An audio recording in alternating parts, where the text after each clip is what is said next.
خب همونطور که خدمتتون عرض کردیم امروز می‌خوایم درباره کبد چرب صحبت کنیم و اونهایی که بیشتر دچار کبد چرب میشن، آدم‌هایی که وزن بالایی دارن، چون ثابت شده علت‌هایی که میتونه باعث کبد چرب بشه قبل از اینکه کبد رو چرب بکنه این چربی در داخل بدن هم ممکنه تجمع پیدا بکنه، کم تحرکی و استفاده از غذاهایی با میزان کربوهیدرات بالا که متاسفانه ما تو مازندران هم از نظر شاخص‌های چاقی و هم از نظر میزان مصرف کربوهیدرات خب به قول خودمون نینشن پلار ندید بیتن درگیرش هستیم. مهمان ارجمند برنامه‌مون جناب آقای دکتر سید حسن عابدی ولوکلایی، عضو هیئت علمی دانشگاه علوم پزشکی بابل، فوق تخصص گوارش و جراحی‌های اندوسکوپیک و مهمانی که ما هر از گاهی در حوزه بیماری‌های گوارش و همینطور کبد مزاحمشون میشیم، تشریف میارن، وقت میگذارن و در خدمت شما بزرگواران و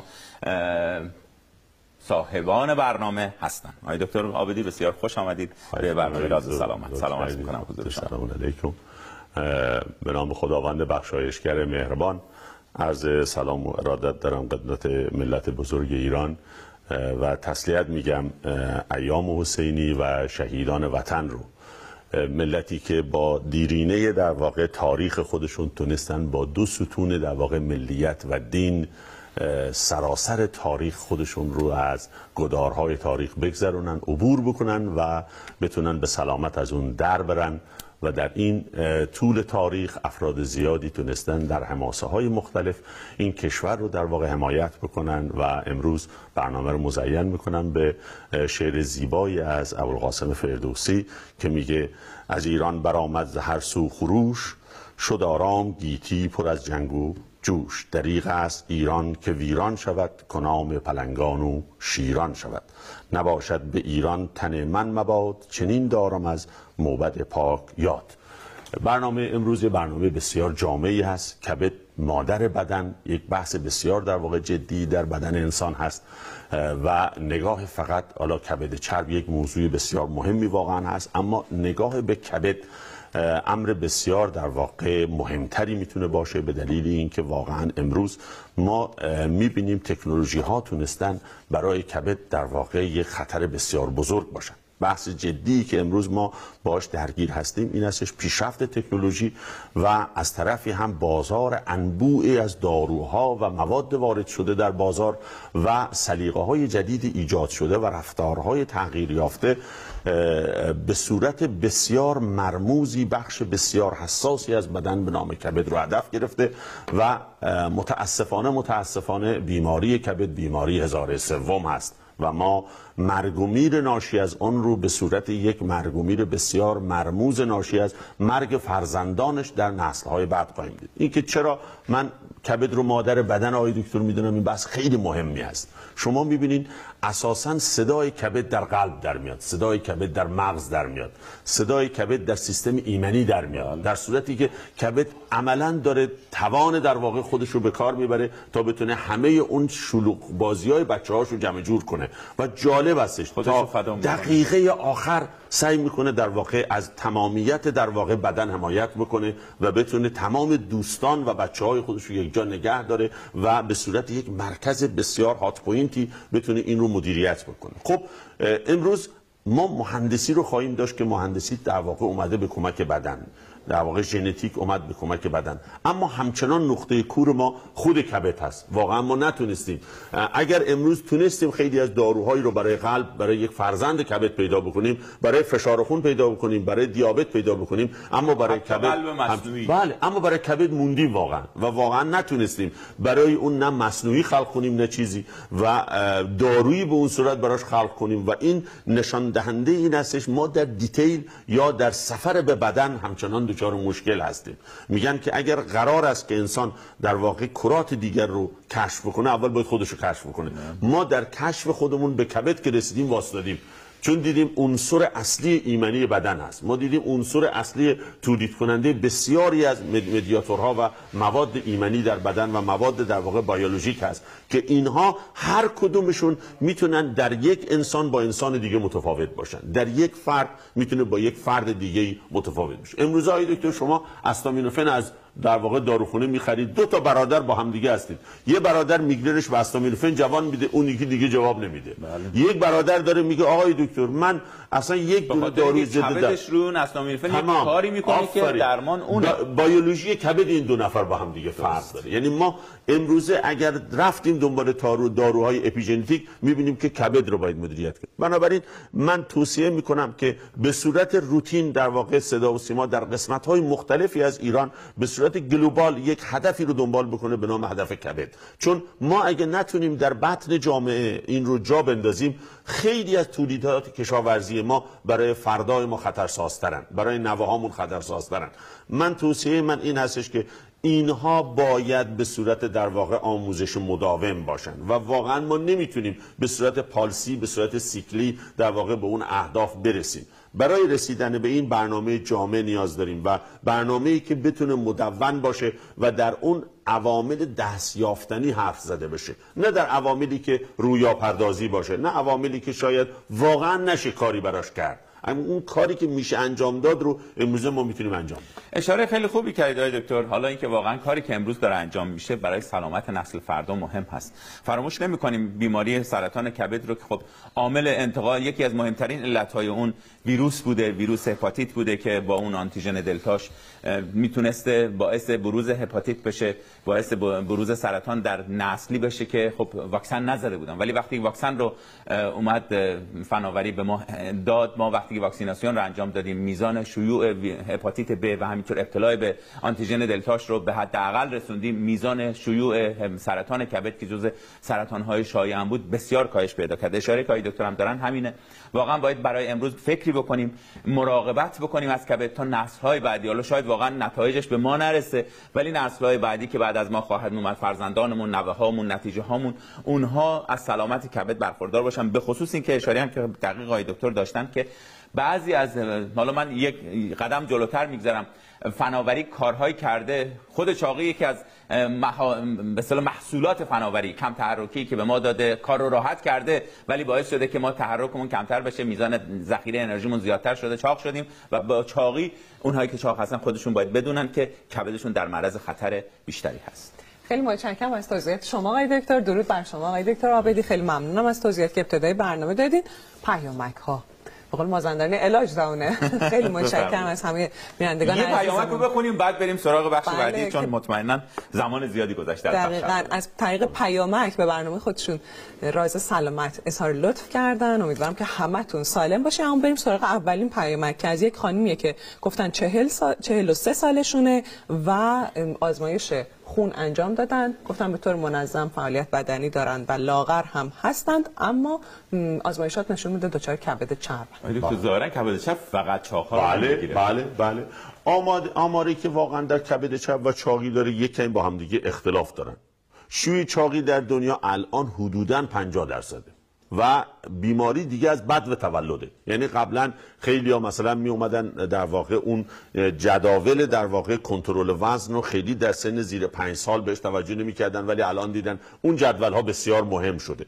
خب از این سن به بالا دیدن که اضافه وزن و چاقی بیش از 50% جامعه داره، اما شیوع کبد چرب حدوداً 30% است. این گپ یعنی چی؟ یعنی چه چیزایی وجود داره که اینجا همه چاق‌ها واقعاً دچار کبد چرب نمیشن؟ خب بله، خیلی واقعاً از اونهایی که کبد چرب میگیرن چاق نیستن. بله. این علت چه چیزی است؟ علت این استش که ساختار ژنتیکی افراد برای ذخیره چربی با هم دیگه متفاوت است. شما ببینید یک نفر شونه‌هاش کوچیکه، شکمش در واقع بزرگه. برعکسش هم داریم، شونه‌های بسیار بزرگ، شکم بسیار کوچک.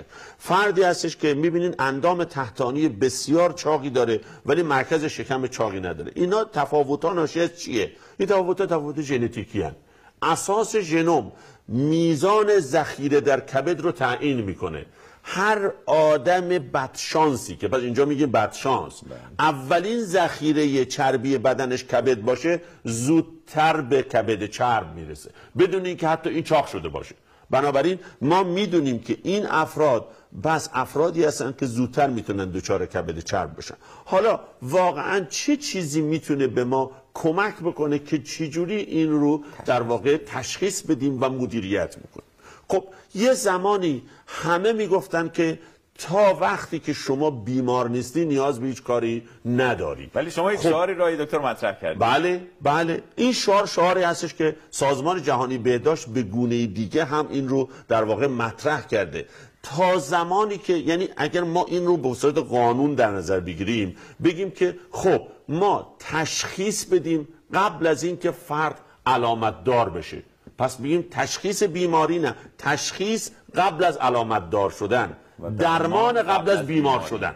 ببینید این دوتا خیلی مهمه. من نگفتم تشخیص بیماری، چون کلمه بیماری یک قانون برای اطلاق شدن داره. فرد اصلا بیمار نیست، علامت هم ندارد، ما باید اینو تشخیص بدیم. اگر اینجا تشخیص بدیم ما برگ برنده روی میز داریم، مثل آدمی که فشار خونشو میگیریم میفهمیم هنوز علامت نشده، فشار خونشو میگیریم، دیابتشو کنترل میکنیم، بررسی و در واقع اسکرین سرطانشو انجام میدیم. ایشون آدم برنده ای است. چرا؟ ایشون یک ماشین از کمپانی خریده، آدم باهوشی هم بوده، کیلومترها رو نگاه کرده، گفته خب 10,000 تا اول من گذاشته سرویس، باید برم سرویس. آقا خانوم میگه کجا میخوای بری؟ امروز که وقت سرویس نیست. گفت 10,000 تا هست، من اگه قرار بشه برم 11 تا یادم میره میشه 20,000 تا، پس بذار این 10,000 تا رو ببرم سرویس. شما یه ماشین از کمپانی نو تحویل گرفتی با ژنوم کاملا مشخص، اما من تحصیل کرده تو این مملکت به وفور دارم که بهش میگم خب شما استاد دانشگاه هستید، چرا شما نباید سرطان در واقع کلون تو زودتر تشخیص میدادی؟ گفت که من که مریض نشده بودم، من که بیمار نیستم. خب راستم میگه، فرهنگ سازی نشده براش. پس ما بیایم چی؟ تشخیص بدیم قبل از اینکه فرد علامت دار بشه. خب چه جوری کبد چرب رو تشخیص بدیم؟ آیا واقعا تکنولوژی در واقع جدید وجود داره؟ بله، هرچند ما در درمان خیلی ضعیفیم، اما در تشخیص آقای دکتر پیشرفت کردیم. آقای دکتر اگه موافق باشید ادامه بحث رو بذاریم بعد از اینکه بخش کوتاه تصویری صوتی رو می‌بینیم درباره کبد چرب هست و دوباره برمیگردیم. اشاره که آقای دکتر داشتن خیلی چیزها تحت کنترل ژن هست و واقعا نمیشه کاریش کرد، ولی همونجوری که آقای دکتر هم اشاره کردن قبل از اینکه فرد رو علامت دار بکنه تشخیص بدیم و قبل از اینکه خدای نکرده بیمار بشه درمانش بکنیم که دیگه اصلا نه رنج بیماری رو بدونه نه اینکه عذابی از علامت‌های اون بکشه. خب داریم درباره کبد چرب صحبت میکنیم. پیامکاتون که به 3154 اومده، یه سری پیامک هم از قبل داشتیم چون ما درباره کبد چرب به عنوان یک موضوع مبتلا به زیاد صحبت میکنیم، حداقل سالی 2 تا برنامه میریم و با حضور جناب آقای دکتر سید حسن عابدی و لوکالای استاد دانشگاه علوم پزشکی بابل و فوق تخصص کبد، بیماری‌های گوارش کبد و همینطور جراحی‌های اندوسکوپی وقت گذاشتیم تا در خدمت شما بزرگواران باشیم با اعلام پیامکاتون. البته بحث‌های دکترم نیمه تمام مونده، اون رو هم پی خواهیم گرفت. متشکرم که این فرصت رو دادید به من و بینندگان عزیز که پیامک‌هاشون رو بخونیم. بیننده عزیزی با شماره 0911 و 4 شماره آخر 2742 برامون نوشتن که آیا کودک من هم ممکنه کبد چرب داشته باشه؟ آقای دکتر شما یه اشاره قبل از 5 سالگی کرده بودید به سن کبد چرب الان حدود 35 در واقع میلیون بچه زیر 5 سالی که داریم که چاقن، یعنی اصلا نه اوورویت داشته باشن، چاق داریم ما در جهان و اینها از کشورهای با آمارن، یعنی که کشوری که آمار نداره ما اصلا ازشون خبر نداریم. یه زمانی که بحث چاقی بحث دیولپد کانتری یا کشورهای توسعه یافته بوده، اما امروز دیگه در این نیست. ما امروز کشورهای کم توسعه یافته بسیار پر ریسک برای چی هستن؟ برای چاقی هستن. چرا 10 تا 20% کودکان دنیا چاقن. بله، علتش میتونه چی باشه؟ علت سبک زندگی، نوع تغذیه است. و برگردیم به اون بحث خودمون، واقعا چجوری باید تشخیص بدیم؟ چجوری باید کبد چرب رو تشخیص بدیم؟ و اصلا چجوری باید فرد رو در معرض خطر بدونیم؟ آیا نیاز به کارهای بسیار پیچیده است؟ نه، خیلی کارهای ساده است. نمیشه همه رو بر اساس ژنومشون بررسی نه، اصلا ما به اونا کار نداریم. ببینیم یه آزمایش در واقع خونی که در مجموع بحث در واقع هم قند خون ناشتا رو همراه داشته باشه، هم گفتیم فرزندان رو باید بررسی کنیم، هم اینکه در واقع هموگلوبین A1C و قند 3 ماهه فرد رو بررسی بکنه، یه بررسی از وضعیت پروفایل لیپیدهای فرد باشه، یعنی وضعیت چربی، کلسترول و تریگلیسیرید فرد چجوری هست، و یه بحث آنزیم‌های کبدی هستش. اینها رو کنار هم بذاریم با یک در واقع متر خیلی ساده. خب این متر چیکار بکنیم؟ ببینیم همه ما در واقع حدود یک بند انگشت بالای ناف متر دور در واقع شکممون اندازه بگیریم، این میشه در واقع دور شکم که ارتباط بسیار نسبی و جدی با بحث فتی لیور داره، حتی در آدمای لاغر. در آدم لاغر این نسبت با لگن مقایسه میشه و ما به همون دوست عزیزی که پیامک داده در واقع هیپ ویست ریشیو در واقع در ایشون بالای حدوداً 7 هست. من بهشون قول میدم علیرغم اینکه ایشون فکر میکنه لاغر دور شکمشون به دور کمرشون. بله این متفاوت شده، یعنی عملا تغییر کرده در این وضعیت. خب چرا؟ ما همون بحثی که گفتیم از بعد شانس روزگار این بنده خدا و دوستان این گروه افرادی هستن که اولین رزرورشون کبد هست و کبد آخرین رزرور نیست، آخرین محل در واقع انباشتگی چربی نیست. خب این یک متر ساده به شما میگه که اگر یه خانم هستی و این در واقع بالای 80 سانت شده، اگر یه آقا هستی بالای حدودا 93-4 شده، این دیگه شما قطعا کبد چرب داری. حالا این بنده خدا میره یه سونوگرافی میکنه، میاد با ما میجنگه، میگه آی دکتر من گرید 1م، من گرید 2م. بهش میگم گرید بذار کنار، شما کبد چرب داری. وقتی شما کبد چرب داری این یک آلارم ساینه، یک عامل در واقع حساس کننده ترموستات بدنه که من بگم شما فشار خونم داری. یعنی اون متر ما رو بی‌نیاز از سونوگرافی حتی میکنه، میتونه بکنه اولش. شما الان در واقع چی هستی؟ شما الان مستعد فشار خونی، شما مستعد آپنه در خوابی، شما مستعد مرگ در خواب هستی، شما مستعد سکته مغزی هستی، سکته قلبی هستی. آقای دکتر شما داری ما رو میترسونی، شما داری از این را پول در میاری با ترس، ایجاد ترس. نه، اول تا آخر من دانش همیشه اخلاق من این بوده که دنبال ایجاد رعب و وحشت نباشیم، بلکه باید چیکار بکنیم؟ رفتار رو تغییر بدیم. اصلا دنبال این نباشیم که با ایجاد دانش ترس رو زیاد کنیم. نه، این به ملت کمکی نکرده، به مردم کمکی نکرده، بلکه اگر ما بتونیم حداقل در سال 1 ورق در واقع به صورت علمی مطالعه کنیم، 1 ورق، من بیشتر از این نیاز ندارم به نظر من، به دلیل اینکه در واقع این اگر فرهنگ بشه خیلی خوبه، اما ما در جامعه نرمال صحبت میکنیم، ما در کف جامعه صحبت میکنیم.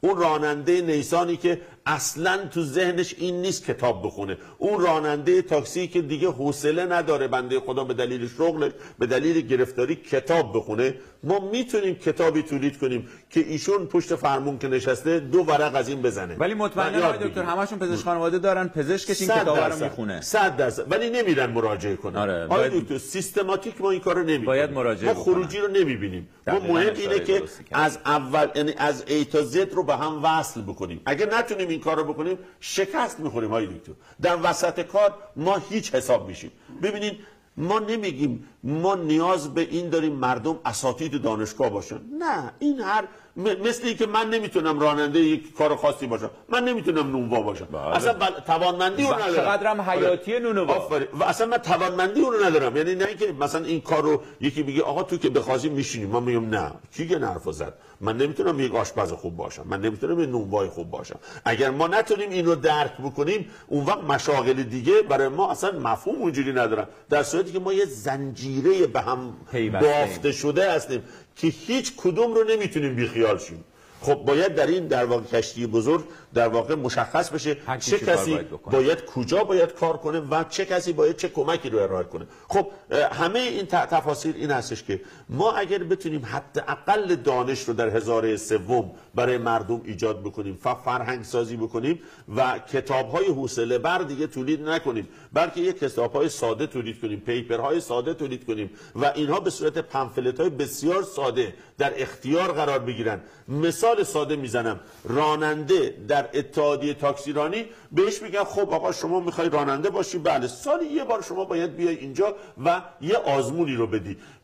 دوستانش میخندن، میگن این آزمون چی؟ با رانندگی ما رو میخوان تایید کنیم؟ گفتم نه، نمیخوام رانندگی رو تایید کنیم، ما میخوایم مطمئن باشیم که در واقع نوه شما رو ببینه، خیال من راحت باشه، نوهش بابا بزرگش رو ببینه، عزت داشته باشه که ما میخوایم نوه شما رو ببینه. برای این کار لازم استش که شما سالی 1 صفحه از این کتابی که ما نوشتیم بخونید. خب این از بالا حمایت ایمنی باشه، از بالا در واقع چی جوری مراجعه کردن به پزشک باشه. این کار بدی نیست، مثل راننده که کمربندشو ببنده. این ساده است. بله. یعنی ما نکردیم این کارو به خدا. یعنی من بعضی وقتا میگم خب سوپرمارکت سر کوچه، میگم بله، میگم آقا شما دوره رو گذروندی، میگه نه، میگه خب چه جوری مغازه رو چه جوری افتتاح کردی، میگه من اومدم اینجا رفتم مجوز گرفتم اومدم کار کردم. گفتم شما با 6 ماه دوره پودمانی برخورد با مشتری رو یاد میگرفتی. اگه شما این 6 ماه رو نرفتی شما اصلا نمیتونی خوب در واقع سوپرمارکت رو اداره کنی.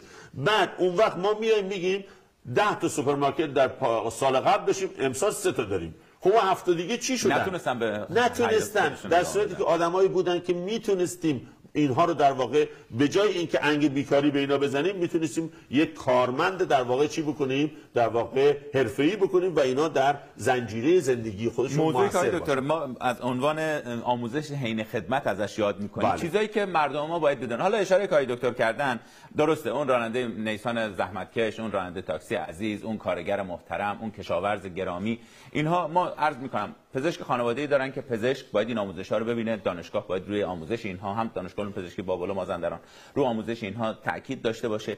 ببینید ما یک فرم فعال، اشاره که دکتر کردن دقیقاً درستی، وقت ممکنه من واقعا یادم بره اصلا باید مثلا من دور شکمم سال یه بار اندازه‌گیری بکنم که ببینم چه خانم باشه چه آقا باشه چه فرآیندی داره، چون یه روش بسیار ساده است. سونوگرافی هزینه داره، وقت گیره، باید متخصص مراجعه بکنیم، امکانات تجهیزات میخواد، ولی یه متری که ما بیایم یک بند انگشت بالای نافمون رو اندازه‌گیری بکنیم، این کار بسیار ساده ایه که به همین راحتی میتونیم خیلی از این فرآیندها رو تشخیص بگذاریم و پیش بینی بکنیم، قبل از این علامت دار بشه تشخیص بدیم، قبل از اینکه بیمار بشیم بیایم درمانش بکنیم و مسائل رو حل بکنیم که حالا کبد رو امروز موضوع بحث ما هست.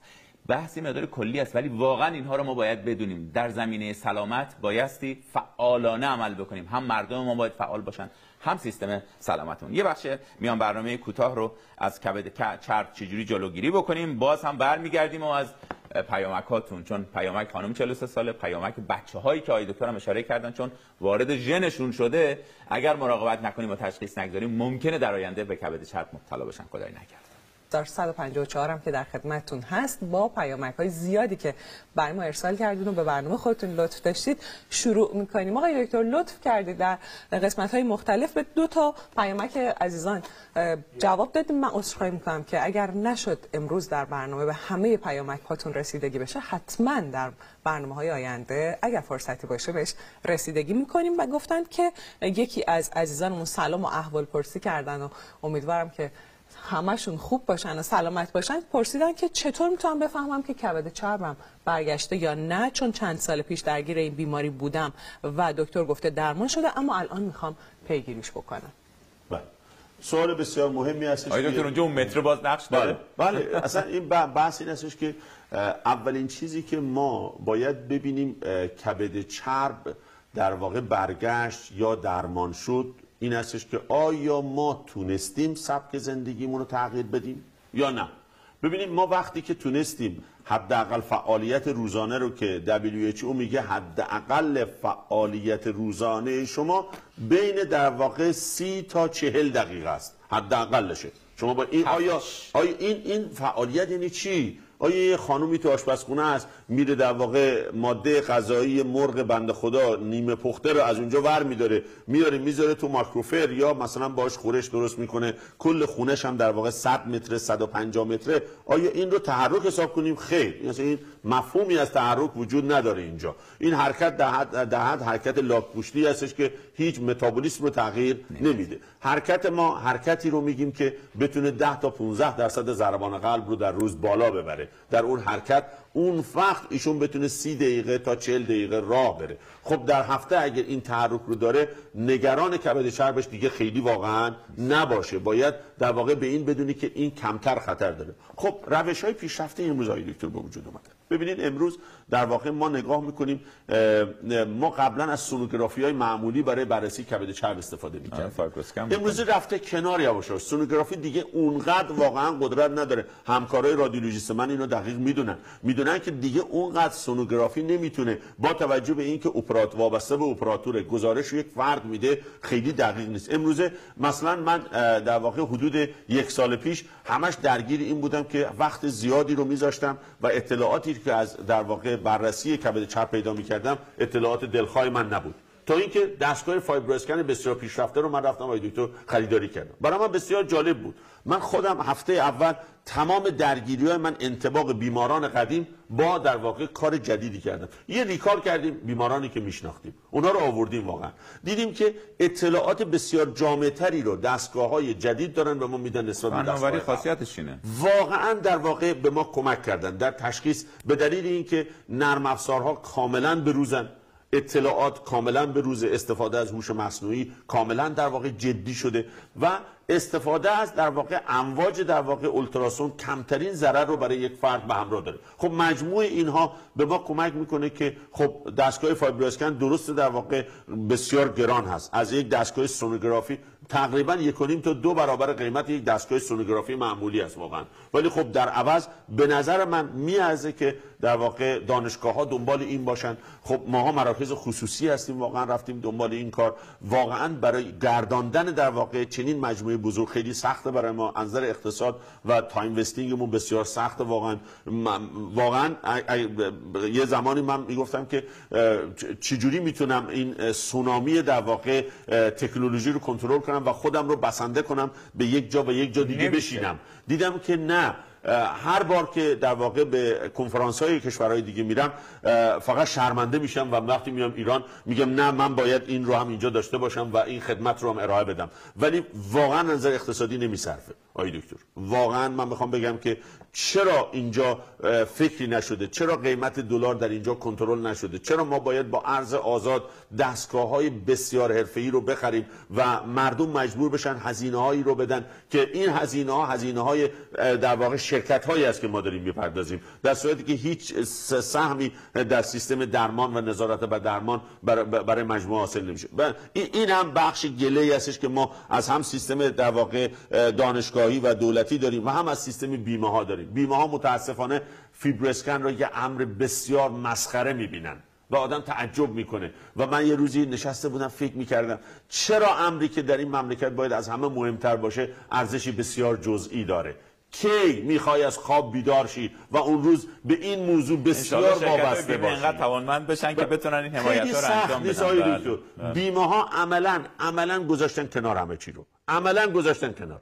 عملا بیمه توی مملکت گذاشته کنار. من نمیدونم اینا پولا رو کجا میبرن. خدایا روزی بشه ما ببینیم درست شد بیمه ها دست خصوصی ها بیفته و از اون نگاه در واقع هژمونی در واقع غلط مسلطه بر اون بیاد بیرون و ما بتونیم در واقع برای این مردم یک برنامه مدون علمی رو تنظیم بکنیم. دکتر انشالله و شرکت‌های دانش بنیان در کشورمون بتونن ایجاد ثروتی بکنن که به این مشکلات حل بشه. وظیفه نخبگان، فریختگان، دانشمندان ما هست که تلاش بکنن در این عرصه. موردی که دکتر گفتن حاصل فناوری هست و اگر ما بخوایم مصرف کننده صرف فناوری باشیم، خواه نخواه هر چی که اونها گفتن باید بگیم چشم، ولی اگر خودمون پا پیش بگذاریم، دستمون رو آستین همتمون رو بالا بزنیم، این کارو کردیم.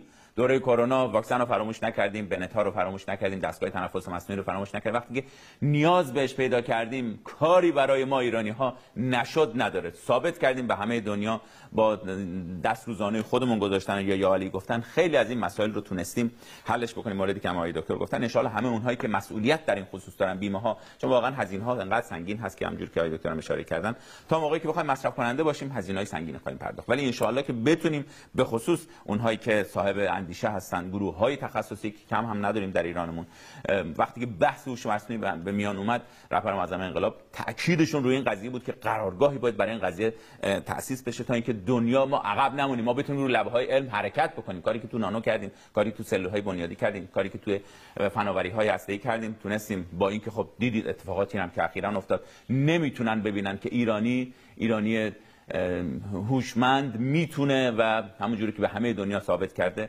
قادر هست که همه به اصطلاح این موارد رو به دست بیاره و این هم قابل گرفتن از ما نیست. نمیتونن از ما بگیرن، دانشمندان ما رو بکشن، نمیدونم هر بلایی بخوان سرمون بیارن، این قابل به اصطلاح حذف کردن از مردم ما هم نخواهد بود.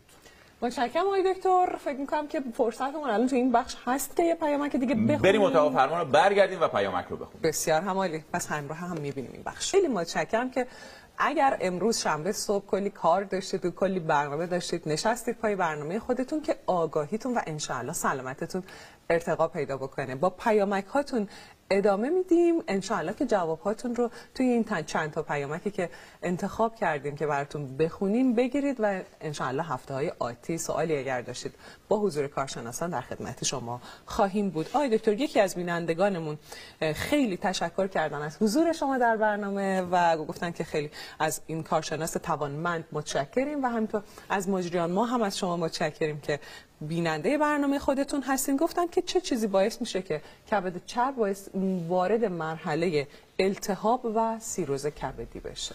التهاب خیلی کلمه کلیدیه. سوال بسیار علمی است، واقعا این سوال رو نمیشه گفت سوال عادی، هم سوال علمی هستش.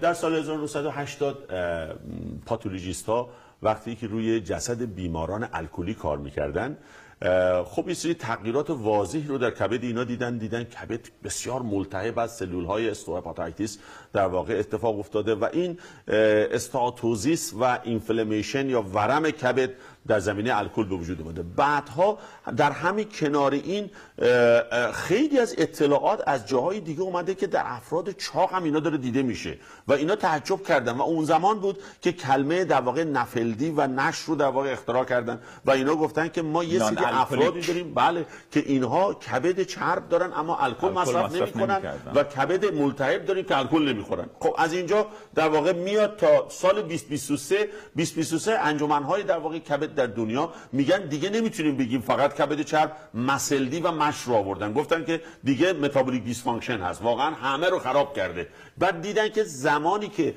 کبد داره التهاب پیدا میکنه از قبل روند در واقع تخریب داخل سلولای کبد شروع شده. بنابراین برخلاف هپاتیت‌های ویروسی ممکن استش یه حدود چند سالی ارتباط داشته باشه، بلافاصله با اولین در واقع شروع فتی لیور بخشی از کبد که در واقع دچار انباشتگی چربی است التهاب در اون شروع میشه و این التهاب زمانی فراگیر میشه که دیگه در واقع بیش از 50% بافت کبد توسط چربی‌ها انباشته میشه و در این زمانی هستش که بیمار دچار فاز در واقع مش میشه و در این فازی هستش که التهاب کبد در واقع با تغییرات آنزیمی ممکنه همراه باشه و گاهی هم ممکنه نباشه. خب اینجا فایبروزیس شروع میشه و فیبروز کبد شروع میشه. سودا و در واقع گرفتاری ما همینجاست و امروزه تکنولوژی سعی کرده خودش رو بیاره اینجا در واقع نشون بده و ما میگیم که دستگاه‌های فایبرو اسکن هوشمند تونستن فایبروز کبد رو خیلی خیلی زودتر از سونوگرافی نشون بدن، خیلی زودتر از آزمایشگاه نشون بدن و امیدوارم که ماها بتونیم در روند در واقع زندگی مردم مثل اسکرینی که برای سرطان در واقع دستگاه‌های گوارش در کتاب‌های مختلف هست استفاده از در واقع ابزارهای جدید برای شناسایی بیماری‌های کبدی رو خیلی زودتر در بازار در واقع به صورت قانونمند ازش استفاده بکنیم تا بتونه به صورت اسکرین باشه و غربالگری باشه. من میخوام بهتون بگم الزامی نداره که حتما یه آدم دچار در واقع کپ استری یا به اصطلاح ما گرید 3 در واقع کبد چرب بشه و بعد فایبروز پیدا بکنه. خیلی از افراد رو میبینیم با کبد چرب گرید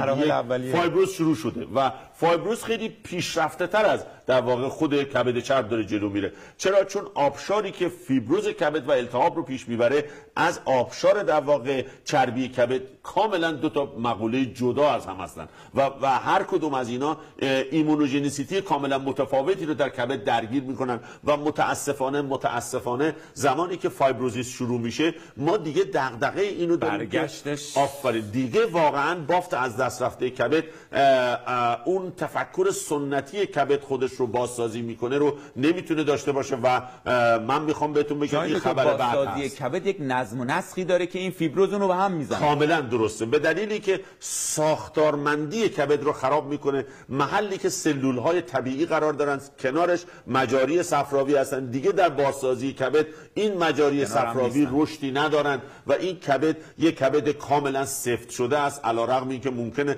درصدی از کارهای خودش رو انجام بده اما دوستانش و فرزندانش دیگه هیچ کاری نمیتونن بکنن و اونها دیگه سر و صداهاشون بلند شده. در فایبروزیس بدون استثنا ما میبینیم که در واقع بیماری های فشار خون، سربروواسکولار و نوروواسکولاری شروع شده و اونها در واقع خیلی خیلی زودتر از کبد فرجام زندگی رو در واقع به پایان میبرن و متاسفانه اینجا هستش که ما خیلی وقتا متوجه نمیشیم خیلی از بیماران مرگ قلبی و مرگ مغزی بدون اینکه هیچ علامت هشدار دهنده کبدی داشته باشند فایبروزیس داشتن و این فایبروز باعث در واقع مرگ در قسمت دیگه ای از بدن شد. بله، خیلی متشکرم آقای دکتر از حضورتون. امروز تلاش کردیم درباره کبد چرب صحبت کنیم و عوارضی که ممکنه واقعا بر بدن داشته باشه. همونجوری که آقای دکتر هم گفتن کبد فرزندانی داره، مثل یک مادر در بدن عمل میکنه، مراقب بچه‌هاش هست. صدماتی که ممکنه در بخش‌های دیگر به وجود بیاد، در مغز، در قلب، در ریه، در چشم، در کلیه،